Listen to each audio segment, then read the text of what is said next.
Владимир Дринкман родился в интеллигентной сыктывкарской семье. Мать Татьяна Борисовна работала в канцелярии СГУ. Отец возглавлял отдел технического обслуживания университета и был очень известным в городе специалистом по радиотехнике. До переезда в Москву Дринкманы жили в доме для преподавателей. Те мозги и те знания, которые он получил в сыктывкарской школе, по-моему, он первую школу закончил, которая специализировалась на математике. Дальше закончил Сыктывкарский университет, физико-математический факультет. По крайней мере, интеллектуальный потенциал наших выпускников нашего университета вот как раз в итоге вырулил в то явление, которое взбудоражило весь мир.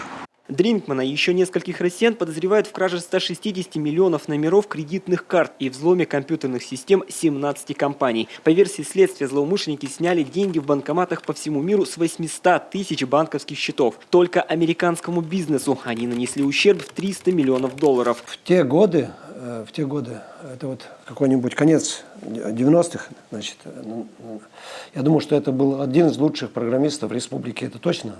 Я не знаю. Почему? Потому что на третьем курсе он создал сайт кафедры радиофизики и электроники, который провисел у нас где-то лет 6-7. Значит, и только одна кафедра могла соперничать, так скажем, вот с нашей. Это кафедра прикладной математики. 2 сайта было всего, а кафедр 33. На студенческом поприще, впрочем, Владимир Дринкман не блистал успехами. Скорее наоборот, учеба для него имела второстепенное значение. Уже на первых курсах сыктывкарский программист-электронщик неплохо зарабатывал. Выполнял различные заказы московских и питерских фирм. Учился по моей дисциплине он очень неохотно. И вообще-то сказать, у него были проблемы. Но нельзя сказать, что он был шалопаем, потому что на самом деле чувствовалось, что он занимается чем-то другим. И большую часть времени у него отвлекают какие-то другие, наверное, более интересные вещи. На третьем курсе будущего хакера отчислили за неуспеваемость. Владимира забрали в армию, военную службу он проходил в сыктывкарской части. А после дембеля решил покорить российские столицы. Там и познакомился с будущими сообщниками. По информации следствия, в группе у каждого была своя роль. Александр Калинин и Владимир Дринкман, как опытные хакеры, проникали в компьютерные сети. Роман Котов выкачивал данные из взломанных баз. Михаил Рытиков, по словам прокуроров, предоставлял им анонимный веб-хостинг. А Дмитрий Смелянец якобы продавал похищенную информацию. Он закончил, допустим, в 2005 году, с ним этого не случилось.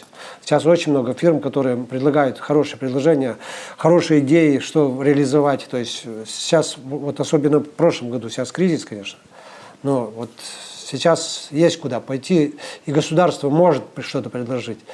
В 90-х годах этого государство никак не могло предложить, и у него другого выбора просто не было.